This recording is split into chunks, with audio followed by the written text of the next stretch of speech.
కూడా కేవలం 5 సంవత్సరాలలో వాళ్ళు కానీ దృష్టి సారించుంటే ఆ రోజే 2వ టన్నల్ కూడా పూర్తి చేసి ఉండొచ్చు. కానీ కేవలం 2 కిలోమీటర్లు మాత్రమే చేశారు గతంలో. ఈరోజు ఇప్పటికే 1 కిలోమీటర్ పైగా చేశాం. ఆ 2వ టన్నల్ని కూడా 2023 లోపల పూర్తి చేసి 2 టన్నల్స్ లోపల నుంచి నీళ్లు అందించి అప్లాండ్ అయిన ప్రాంతమైన ప్రకాశం జిల్లాకి నీళ్లు అందించాలని జగన్మోహన్ రెడ్డి గారు చేస్తున్న ప్రయత్నం ఈరోజు అందరూ కూడా చూస్తూ ఉన్నారు.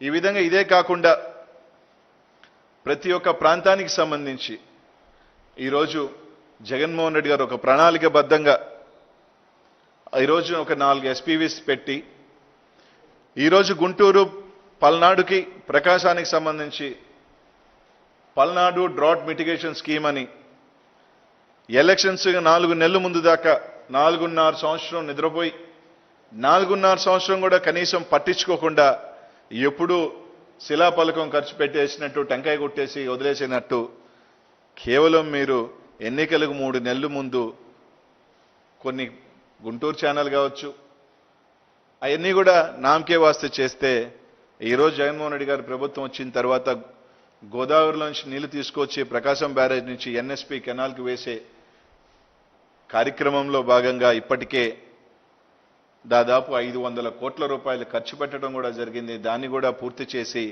ఆ ప్రాంతాల్లో కూడా ఏదైతే నాగార్జున సాగర్ కింద ఉన్న ఆయకట్టును కూడా ఆదుకునే కార్యక్రమం ముఖ్యమంత్రి గారు చేస్తూ ఉన్నారు.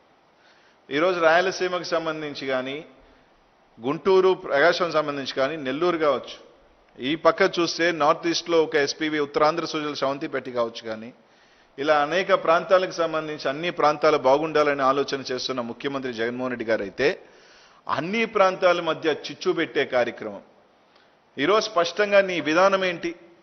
ఏదైతే తెలంగాణ గవర్నమెంట్ చెప్తున్న మాటలే ఈరోజు తెలుగుదేశం పార్టీ వాళ్ళ శాసనసభ్యుల నుంచి నోటి మీద మాట వస్తున్న మాట వాస్తవం కాదని అడుగుతా ఉన్నా. ఈరోజు తెలుగుదేశం పార్టీ కేవలం తెలుగుదేశం పార్టీ నుంచి పోయి తెలంగాణ దేశం పార్టీగా మారిపోయిన మాట వాస్తవం కాదా అని అడుగుతా ఉన్నా.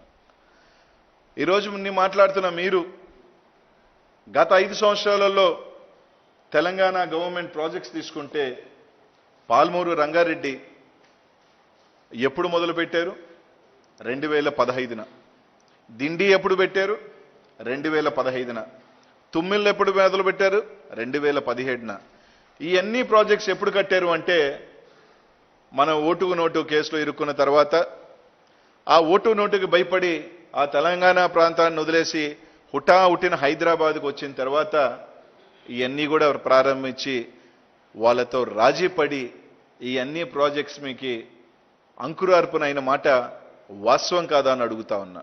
ఆ రోజే నువ్వు ఒక రాయలసీమ లిఫ్ట్ ఏదైతే వాళ్ళు 800లో తీసుకుంటున్నారో రాయలసీమ ప్రాంతం కూడా నష్టపోతుంది. దాన్ని ఆ రోజు నువ్వు ఆలోచన చేస్తుంటే ఈరోజు జగన్మోహన్ రెడ్డి గారు చేసిన ఆలోచన నువ్వు ఆ రోజు చేసి ఉంటే ఈరోజు ఈ ప్రాంతం ఇబ్బందులు పడే అవకాశం పడాల్సిన అవసరం ఉండేదని అడుగుతా ఉన్నా.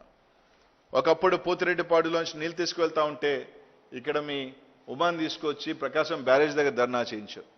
ఇలా ఎప్పటికి ఎక్కడికి ప్రాంతాల మధ్య చిచ్చు పెట్టే కార్యక్రమం చేశావు తప్ప ఈరోజు ఒక తెలంగాణలో ఒక ఇష్యూ మీద అన్ని పార్టీలు ఒకటవుతుంటే ఈ పార్టీ ఆ పార్టీ అనే లేకుండా ప్రతి ఒక్క పార్టీ ఒకే మాట మీద కట్టుబడి వస్తే ఇక్కడ మాత్రం నీ ఛానల్స్లో ఎదవ రాజకీయాలు చేసే మాట వాస్తవం కాదని అడుగుతా ఉన్నా. నీ ఛానల్స్లో ఈ రాష్ట్రం మీద నీకంటూ ఇక్కడికిక్కడికి చిచ్చు పెట్టి తెలంగాణ వాదాన్ని ఈ రాష్ట్రంలో నువ్వు వినిపిస్తున్న మాట వాస్తవం కాదని అడుగుతా ఉన్నా. తెలంగాణ ఏదైతే చెప్తుందో తెలంగాణ ప్రాంతం వాళ్ళు అదే మాట నీ ప్రాంతం నీ శాసనసభ్యుల చేత చెప్పిస్తున్న మాట వాస్తవం కాదా అని అడుగుతా ఉన్నాం.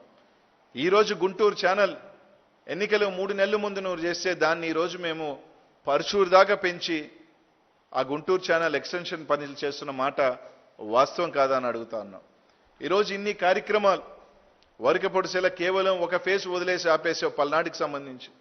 ఈరోజు వరకపొడిసెల కూడా 2వ ఫేజ్కి కూడా టెండర్లు పిలిచే కార్యక్రమాన్ని పూర్తి చేసే 1,00,000 ఎకరాలకి ఆయకట్టుకి నీళ్లు అందించాలని మన ముఖ్యమంత్రి జగన్మోహన్ రెడ్డి గారు ఆలోచన చేస్తున్న మాట వాస్తవం కాదా? రాళ్లపాడుకి సంబంధించి సోమశిల నుంచి రాళ్లపాడుకి సంబంధించి కెనాల్ని కూడా ఇంకా డబుల్ చేసి ఇంకా ఎక్కువ నీళ్లు రాళ్లపాడుకి తీసుకువచ్చి ఆ ప్రాంతాన్ని కూడా సస్యశ్యామలం చేయాలని తీసుకుంటున్న మాట వాస్తవం కాదా? ఈరోజు రాళ్లపాడికి తీసుకురావాలంటే పోతిరెడ్డిపాలెం నుంచి సోమశిలకి ఎక్కువ తీసుకోవడం వల్ల ఆ సోమశిల నుంచి రాళ్లపాడు తీసుకెళ్ళ ప్రకాశం జిల్లా బాగుపడుతుందన్న మాట వాస్తవం కాదా? ఇట్లాంటి ఒక కార్యక్రమాలు జగన్మోహన్ రెడ్డి గారు చేస్తూ ఉంటే, కానీ మనం ఇట్లాంటి దగ్గరలో రాష్ట్రానికి ప్రభుత్వానికి అండగా ఉండాల్సింది పోయి ప్రభుత్వానికి చిచ్చు పెట్టే కార్యక్రమాలు ఈ పక్క ఒక పక్క చేస్తూ ఉన్నారు. ఈరోజు తెలంగాణలో కట్టిన ప్రాజెక్టులు అన్నీ కూడా నీ హయాంలో జరిగినాయి కాదా అని అడుగుతా ఉన్నా. ఇంకా ఎంత నీచానికి దిగజారంటే చిత్తూరు ఇప్పుడు రాష్ట్రంలో కొల్లా ఏ ఒక్క పెద్ద రిజర్వాయర్ లేకుండా, స్టోరేజ్ లేకుండా బాగా డ్రాట్గా ఉన్న జిల్లా ఈరోజు చూస్తే చిత్తూరు జిల్లా. ఆ జిల్లాలో ఒక 3 రిజర్వాయర్లు కట్టి దాదాపు 8-10 టీఎంసీ ఆఫ్ నీళ్లు ఆ రిజర్వాయర్లో నింపి ఆ ప్రాంతాన్ని కూడా సస్యశ్యామలం చేయాలని జగన్మోహన్ రెడ్డి గారు ఆలోచన చేస్తే, అక్కడ నీ వాళ్ళతో నీ వర్గంతో ఎన్జీటీకి వెళ్ళి కేసులు వేయించిన దుర్మార్గమైన నీచమైన మనస్తత్వం కలిగిన వ్యక్తి చంద్రబాబు నాయుడు గారు కాదా అని అడుగుతా ఉన్నా. నీ సొంత జిల్లా, నువ్వు పుట్టిన జిల్లా, నీకు రాజకీయం ఇచ్చిన జిల్లా, నీ రాజకీయ భిక్ష పెట్టిన జిల్లా, ఆ జిల్లాలో 3 రిజర్వాయర్లు కడుతుంటేనే మనసు ఒప్పక నువ్వు చేయలేని పనిని జగన్మోహన్ రెడ్డి గారు చేస్తున్నారు కాబట్టి మనసు ఒప్పక ఈరోజు నీ వర్గం చేత ఎన్జీటీలో కేసేయించిన మాట వాస్తవం కాదా అని అడుగుతా ఉన్నా. ఒక 2-3 ఛానళ్ళు అడ్డు పెట్టుకొని ఇష్టం వచ్చినట్టు రాతలు రాస్తూ ఈరోజు ఒక ప్రాంతాలను చిచ్చుపెట్టిన ఎదవ రాజకీయం చేస్తుంది ఎవరు అని అడుగుతా ఉన్నాం. ఈరోజు ఇంకోటి ఆ లేటరైట్ చూస్తా ఉన్నాం. గత 15 రోజుల నుంచి లేటరైట్ కాదు బాక్సైట్ అని చెప్పి నీ బూతు ఛానళ్ళు ఇష్టానుసారంగా రాస్తా ఉన్నాయి. అది ఒక జియోగ్రఫికల్ సర్వే ప్రకారం అది బాక్సైట్ కాదు, లేటరైట్ అని కనీసం ఆ ఈనాడు పేపర్ ఒప్పుకున్నందుకు వాళ్ళకి ధన్యవాదాలు. ఇంకా మిగతా ఛానళ్ళకి అయితే కనీసం దాన్ని రాసే మనసు కూడా రావట్ల.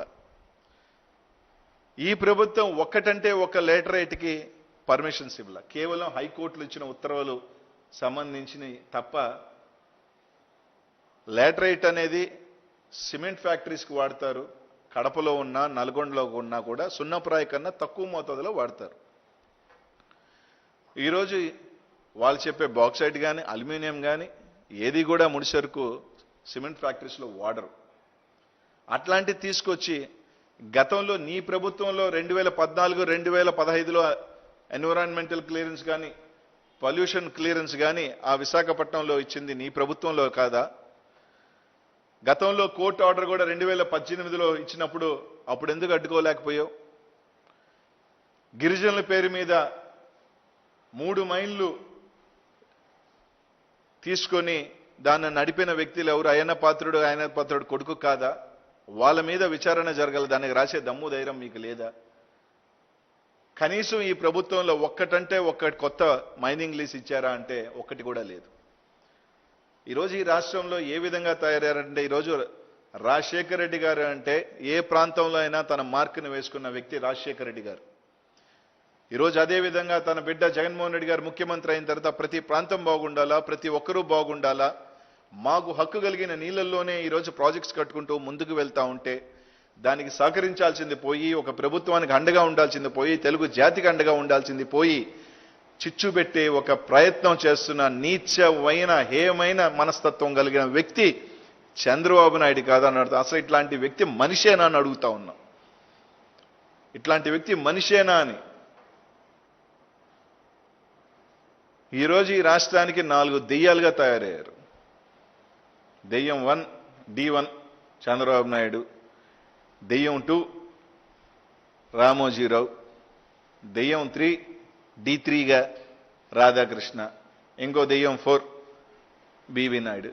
ఈ రాష్ట్రానికి 4 దెయ్యాలుగా తయారయ్యి మా వాళ్ళు ముఖ్యమంత్రిగా లేకపోతే ఈ రాష్ట్రం అన్స్టేబుల్గా ఉంటుంది, మా అడ్డమైన రాతలు రాస్తాం, మా అడ్డమైన చేష్టాలు మేము చేస్తాం, మేము నీచంగా ఏమైనా రాసుకుంటాం, మాకు హక్కు, మేమేమి రాసినా చెల్లుతుంది అని చెప్పి నీచమైన రాతలు. వాళ్ళకి నోరుంటే దాన్ని దేంతో కడిగినా కూడా అట్లాంటి ఎదవలు ఇంకా చెప్పేదానికి కూడా మార్గాలు లేవు. కాబట్టి ప్రకాశం జిల్లా ప్రాంతమైన, గుంటూరు ప్రాంతమైన, రాయలసీమ ప్రాంతమైన, గోదావరి అయినా, ఉత్తరాంధ్ర అయినా ప్రతి ఒక్కటి కూడా ప్రతి వాళ్ళు కూడా జగన్మోహన్ రెడ్డి ప్రతి ఒక్కరిని కూడా సమానంగా ప్రతి ఒక్క ప్రాంతం బాగుండాలని ఆలోచన చేసే వ్యక్తి జగన్మోహన్ రెడ్డి గారని చెప్పి తెలియజేస్తాం.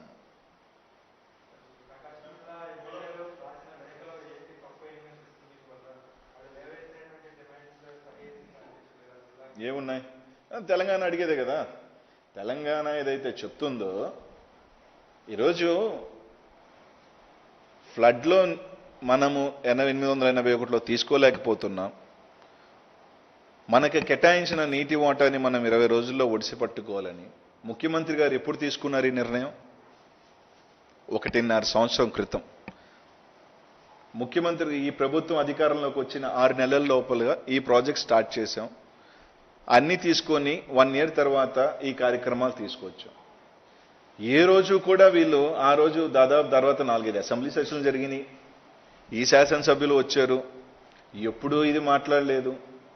ఈరోజు కేవలం తెలంగాణ ఏదైతే వాదం వినిపిస్తుందో దానికి వంతు పాడుతున్నారు తప్ప. ఆ శాసనసభ్యులను అడుగుతా ఉన్నాను, ప్రకాశం జిల్లాకి మంచి చేసింది ఎవరు అని, గుంటూరు జిల్లాకి మంచి చేసింది ఎవరు అని అడుగుతా ఉన్నాను. ఆ శాసనసభ్యులు గుండె మీద చేసుకొని చెప్పండి, మీ నాయకుడు ఏ రోజైనా ప్రకాశం జిల్లా గురించి కానీ ప్రకాశం జిల్లాకు సంబంధించి పలానా మంచి చేశాడని చెప్పమని. ఈరోజు తెలంగాణ ఏదైతే మాట్లాడుతుందో దానికి వంతు పాడుతున్నారు. ఈరోజు హైదరాబాద్లో ఈరోజు దాంకొని ఈ రాష్ట్రాన్ని వదిలి తెలుగుదేశం పార్టీని కాస్త తెలంగాణ దేశం పార్టీగా నామకరణం చేసుకొని తెలంగాణకి పరిమితమై ఈరోజు తెలంగాణ ఏదైతే మాట్లాడుతుందో దానికి వంతు పాడటం ఎంతవరకు సమంజసం అని అడుగుతా ఉన్నాం. ఈ రాష్ట్రంలో ఆ రాష్ట్రంలో అన్ని పార్టీలు ఒకటే ఈరోజు పనిచేస్తుంటే ఈరోజు ఈ రాష్ట్రం అంతా కలిసికట్టుగా ఉండాల్సింది పోయి కనీసం వాళ్ళు పవర్ డ్రా చేస్తుంటే దాని మీద కనీసం ఒక మాట కూడా ఇది అన్యాయం, ఇది అక్రమం, ఇది కరెక్ట్ కాదు అని ఒక్క మాట కూడా ప్రస్తావించలేకపోయిన ప్రతిపక్ష నాయకుడు ఈ రాష్ట్రంలో ఉండటం ఈ రాష్ట్ర దౌర్భాగ్యం అని అడుగుతా ఉన్నా. ఈ రోజుకైనా కనీసం ఒక మాటన్నా మాట్లాడాడు దాని గురించి? ఒక్కటంటే ఒక్కటి, అది తప్పు, అది కరెక్ట్ కాదు అని ఎక్కడైనా మాట్లాడా? 1.5 సంవత్సరం నుంచి అనేక సార్లు నేను ప్రెస్ మీట్లో చెప్పాను, ముఖ్యమంత్రి గారు విధానం ఏంటని ముఖ్యమంత్రి గారు అనేక వేదికల మీద చెప్పాడు. దాదాపు 800 టీఎంసీ సముద్రానికి గత 2 సంవత్సరాల్లో పోయినాయి. అతి ఎక్కువ కాలం తక్కువ టైంలో మన ఓటాన్ని మన నీళ్ళని డ్రా చేసుకున్న దానికి మనకు ఉంటాయి అని చెప్పేదానికి. ఈరోజు తెలంగాణ లేవనెత్తిన అంశాన్ని ఈరోజు చిచ్చుబెట్టే ప్రయత్నంగా ఈరోజు తీసుకొచ్చి అంటే ఎంతవరకు సమంజసం? ఈరోజు తెలంగాణ వాదాన్ని మీరు వినిపిస్తున్న మాట అర్థం అదే కదా. అన్ని ప్రాంతాలు కొట్టుకోవాలి, కత్తులు దూసుకోవాలి, చిచ్చుబెట్టే రకంగా ఈరోజు తన నీచమైన ధోరణి. గతంలో చూస్తే 2 నాలుకల ధోరణి. అక్కడికి వెళ్తాడు తెలంగాణ జిందాబాద్ అంటాడు, ఇక్కడికి వస్తాడు ఆంధ్ర రాష్ట్రం జిందాబాద్ అంటాడు. ఓడగొట్టేదాకా అయిపోయింది. ఈరోజు మళ్ళీ ఇప్పటికి వచ్చి ఏం చేస్తున్నాడు? రాయలసీమ ప్రాంతాన్ని ఇక్కడ రెచ్చగొడుతున్నాడు. ఇక్కడికి వచ్చి గోదావరి అక్కడికి పోయి ఎన్జీటీలో పోయి రిజర్వాయర్లు కడుతుంటే వాళ్ళ మనుషుల చేత ఎన్జీటీలో కేసు వేయిస్తాడు. ఇక్కడికి వచ్చి వీళ్ళ ఎమ్మెల్యేల చేత చేయిస్తాడు. అక్కడికి వెళ్ళి ఇంకొక ప్రయత్నం చేస్తాడు. అసలు నీకంటూ ఒక విధానం ఏంటి? ఈ రాష్ట్రానికి సంబంధించి బయటికి రా. ఎస్, నేను రాయలసీమ లిఫ్ట్కి 80,000 పెంచడానికి నేను సపోర్ట్ ఉన్నాను, నేను కరెక్టే, ఏదో ఒక వైఖరిని ప్రతిపక్ష నాయకుడిగా రాష్ట్రానికి ముఖ్యమంత్రిగా చేసిన వ్యక్తిగా నీ విధానం ఏంటి? అసలు నువ్వు ఒప్పుకుంటున్నావా? దీన్ని నువ్వు సమర్థిస్తున్నావా? రాయి, దమ్ముంటే ధైర్యం ఉంటే బయటికి రా. దానికి మనం చెప్పం. అసలు పవర్ డ్రాయింగ్స్ మీద వాటర్ డ్రా చేస్తున్నారు, అన్యాయంగా చేస్తున్నారు, అక్రమంగా చేస్తున్నారు అని చెప్పి దానికి సంబంధించి ఏ రోజైనా ఒక మాట మాట్లాడేవా నువ్వు? అసలు నువ్వు మనిషివేనా? ఈ ఎదవ ఛానల్లో కూడా అడ్డు పెట్టుకొని ఇష్టం రాతలు రాస్తావా? పొద్దున్న రాసిన లేఖ రాతకి రాత్రి రాసిన లేఖకి సంబంధమే ఉండదు. ఒకరోజు ఫిక్సింగ్ అంటాడు, ఒకరోజు గుస్సా అంటాడు తెలంగాణ సీఎం, ఒకరోజు ఆంధ్ర రాష్ట్ర సీఎం మీద గుస్సా అని ఒక సాయంకాలం పెడతాడు. పొద్దున్న చూస్తే మిలాఖాత్ అంటాడు, రాత్రి గుస్సా అంటాడు, పొద్దునేమంటాడు. నీకు ఇష్టం వచ్చిన అంటే ఆడ హైదరాబాద్లో దాంకొని ఛానళ్ళు ఉన్నాయని చెప్పి ఆడిష్టం వచ్చాడు రాసుకుంటామంటే మాకు నోర్లు ఉన్నాయని. అసలు ఏం జరుగుతుంది? అసలు నీ విధానం ఏంటి? What is your stand? నీ పార్టీ స్టాండ్ ఏంది క్లారిటీ లేదు. దాని గురించి మాట్లాడతాడా మాట్లాడు.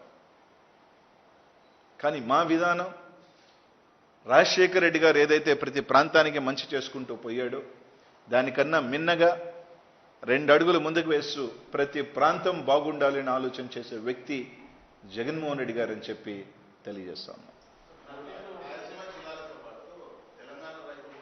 ఖచ్చితంగా కదా ఈరోజు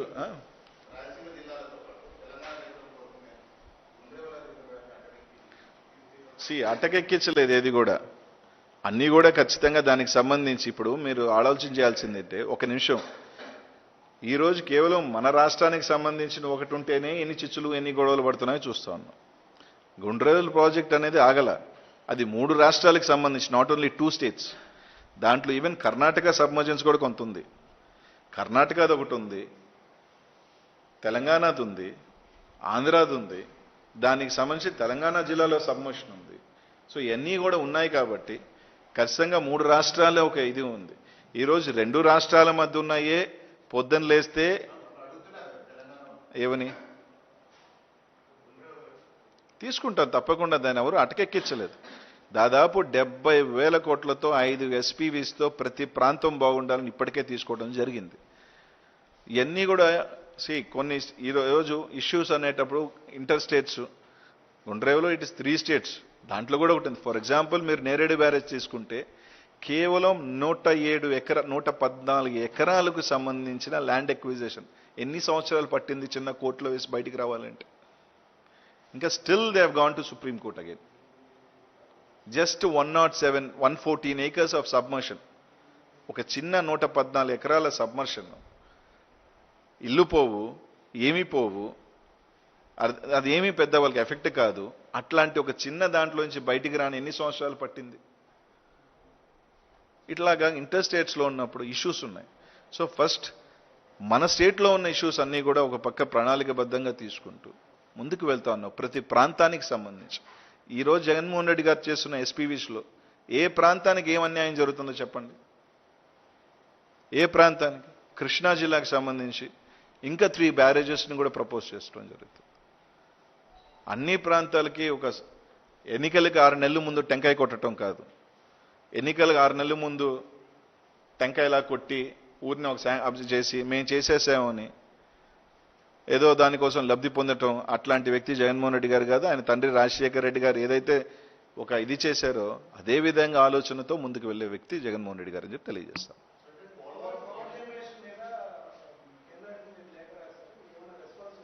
కేంద్రానికి సంబంధించి పూర్తిగా లేఖ రాశాం. దానికి సంబంధించి ఎంత ట్రాన్స్పరెంట్గా జగన్మోహన్ రెడ్డి గారు ఉన్నారు అంటే వీఆర్ రెడీ. ప్రాజెక్ట్స్ అన్నీ కూడా కేంద్ర ప్రభుత్వం పరిధిలోకి తీసుకొని వాళ్ళకి మా కేటాయించిన అలొకేషన్ ప్రకారమే రన్ చేయండి, సో దేర్ ఇల్లీగల్నెస్ ఉండదు అన్నది ఇంత ట్రాన్స్పరెంట్గా ఒక ముఖ్యమంత్రి ముందుకు రావటం అనేది ఉందా అని అడుగుతా ఉన్నా. ఇంత ట్రాన్స్పరెంట్గా ముందుకు వచ్చి అడుగు వేసే ముఖ్యమంత్రి ఉన్నాడా అని అడుగుతా ఉన్నా.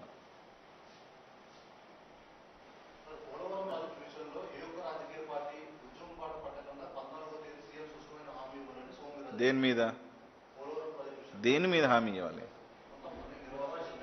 నిర్వాసితులకు సంబంధించి కోవిడ్ వల్ల కొద్దిగా హౌసెస్ ఇదైనప్పటికీ కూడా ముఖ్యమంత్రి గారు కట్టుబడినట్టు రేపు 41 కాంటూర్కి we're going to shift. August ending కల్లా 17,000 కుటుంబాలని ఈ నెల కొన్ని దాదాపు 6,000 నెక్స్ట్ మంత్తో మొత్తం కలిపి 17,000 41 కాంటూర్కి ఏదైతే సబ్మర్జెన్స్కి వస్తున్నాయో ఇమీడియట్ ఎఫెక్ట్లో అవి మార్చాలని ముఖ్యమంత్రి అంతా కూడా ప్రిపరేషన్ జరుగుతూ ఉన్నాయి. ముఖ్యమంత్రి గారు ఉన్నట్టు R&R ప్యాకేజ్ కూడా అన్నీ కూడా పూర్తిగా ఇవ్వబడతాయి. కానీ అదే సోమవీర్రాజు గారు కొద్దిగా మాకు తొందరగా రీఎంబర్స్మెంట్కి కూడా సహకరిస్తే బాగుంటుంది. ఏంటండి వీడియో నచ్చిందా? అయితే ఓ లైక్ వేసుకోండి, లేదంటే ఓ కామెంట్ చేయండి. ఎప్పటికప్పుడు మా వీడియోస్ చూడాలంటే సబ్స్క్రైబ్ చేసుకోండి.